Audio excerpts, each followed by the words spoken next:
Get at him. What's your issue with that list? Well, listen. That was a good list, right? And you didn't have any West Coast bias. I like that you had the Rams on there because I'm a big believer in Matthew Stafford and what he can do going to the #1 defense. But your problem, you started off the list all wrong with the Patriots. You have that Patriots bias. Listen, terrific time is not behind center over there, right? You have to go back and when did they become better than the Buffalo Bills? The Buffalo Bills not on your list. Didn't the Buffalo Bills win the division last year? Didn't the Buffalo Bills have a tremendous offseason? Doesn't the Buffalo Bills have an MVP candidate in Josh Allen?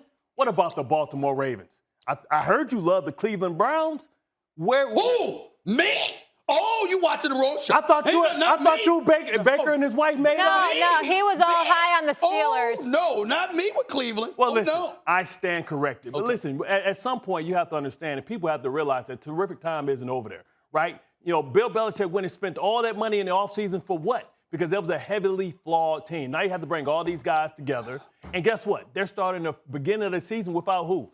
Stephon Gilmore, their lockdown corner. So at what point do you believe that mac and cheese is terrific time? Because just because they have the same dad bod don't make them the same people. Just because it looks like a duck, quacks like a duck, in this instance doesn't make it a duck, Stephen A. Well, let me modify your slang, your adage there. To me, it's like if it walks like a duck and quacks like a duck, it ain't a damn mongoose. That's what I like to say. But having said all of that, here's what I think you're missing, and this is why I stand by my list wholeheartedly. First of all, Buffalo's got something to prove. We all know how COVID ravaged last season. Yeah. We all know that 8 different dudes elected not to show up for New England, particularly on the defensive side of the ball. That ravaged them to some degree. And Cam Newton, I was never sold on Cam Newton as a passer, which I made it very clear. Now, he got hampered because he came down with COVID, and that compromised them to some degree anyway. They still won 7 games. But in the end, when you consider the fact that Dante Hightower is back, okay, that you went and got back Kyle Van Noy, and he was gone for last season, you got him back. And then you look at the offense right now, who they got here. Nelson Aguilar, he's no scrub.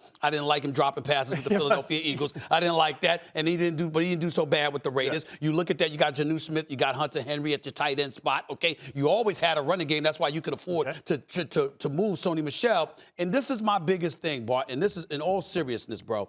This is what I think people are missing. And I'm not knocking any shade on Buffalo. I like them a lot, and I'm a fan of Josh Allen. We got to take into consideration that last year was really his first really good year. Yeah. Okay? And off that, he got a $258 million contract. Baker Mayfield actually had more good seasons than Josh Allen thus far. Last year was Josh Allen's first really good season. That's number one. Number two, even though we look at Sean McDermott and the job that they're doing, and that defense in Buffalo is real, and we get all of that, you had one target in Stephon Diggs. That's what you had, okay? I think Belichick, when you consider the fact that last year was last year, and this year you got some manpower back into the mix, and you got a prototypical quarterback that's more suitable for your system with Mac Jones. This is a guy that played at Alabama. This is a guy that won a national championship. This is a guy that doesn't mind, and I'm not saying it's the NFL. I get all of that. But what I'm talking about is if you're going to be a run-heavy football or dipping and dunking the tight ends, because nobody did that more than Belichick in the past when he had the late Aaron Hernandez and, of course, Rob Gronkowski, stuff like that. Now you got 2 tight ends, all right? You got a receiver or 2 to throw the damn football to. Okay. You still have a running game. You still got the offensive coordinator, Josh McDaniel. You still have the great Bill Belichick. I'm like, how the hell we going to forget about New England based off a COVID year that they were down, and the same year that COVID ravaged them, they didn't have Tom Brady because he had departed for Tampa. But what are we forgetting, Stephen A? And a lot of people want to look at Buffalo. But who was the second best team in that division last year? The Miami Dolphins. What have the Miami Dolphins done? Went out and got Jalen Waddle, right, who probably would have won the Heisman if he didn't get injured, right? That's right. You have Devontae Parker. Okay. And they have Will Fuller when he comes off the 6-game suspension. I think we're underestimating the division because when you look at the division, all things being equal, who has the worst quarterback? Who has the worst quarterback in the division? Well, you could say, excuse me. I can make the argument that at this particular moment in time, it would be Miami, even though I would say the Jets let Luke Wilson prove something first because he has Mac and Cheese got to prove something too, correct? I agree with that, but here's my point. See, this is where you don't get to get away with it, Bart Scott, because you see, I'm brilliant because I know I'm not. I simply steal from those who are, and I listen to them. And I listen to Bart Scott. I listen to him on the show in New York. I listen to him when he show up on television, particularly on Get Up. I've been watching you for years. I remember you being a bit emotional because your Jets beat those New England Patriots. You can't wait with my man Sal Palantonio. I remember all of that. So there might be some bias. There might be some emotion when it comes to the New England Patriots. But in the end, you know what I remember Bart Scott teaching me about the game of football when it came to the quarterback position? When in doubt, do it out.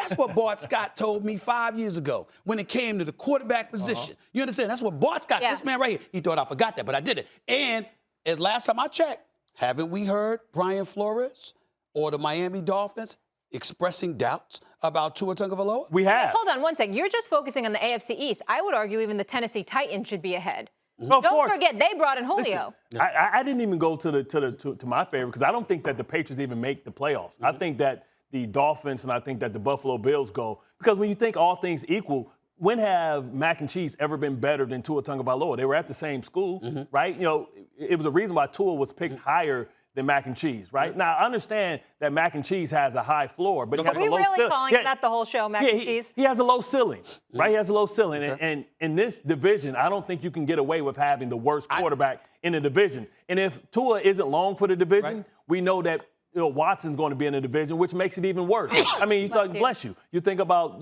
Josh Allen. Josh Allen's only 25 years old. He's not going anywhere. Zach Wilson has more talent. Now, I understand that Bill Belichick is a great coach, and they should fundamentally be able to win games. I just don't think without the big bad wolf there anymore, Tom Brady, that you can't go and get away with just average quarterback play. Right? And he doesn't have any great receivers on the outside of the I can't argue against that because it remains to be seen. I don't think he's going to be average, but I feel you on that. My flip side to it is that we've seen Tua have issues. Yeah. And my point to you is that all of that stuff you brought up in terms of Waddle or Devontae Parker and all, if Tua ain't the dude, you got a problem. You got a problem. And when we talk about the AFC East, the reason why I had the Patriots instead of a team like Tennessee, I'm looking at the AFC East being the division that it historically has been, even with the Patriots' dominance. It wasn't just about Tom Brady. It was about coaching. They found ways to beat you. They just do it. But it's not the same division, Stephen A. It's a way better division. Hold on. We could say it's a new day. My point is last year doesn't count to me because of how unorthodox the season was due to COVID. So then this season is what's going to show me who's really legit. Thanks for watching ESPN on YouTube. For live streaming sports and premium content, subscribe to ESPN+.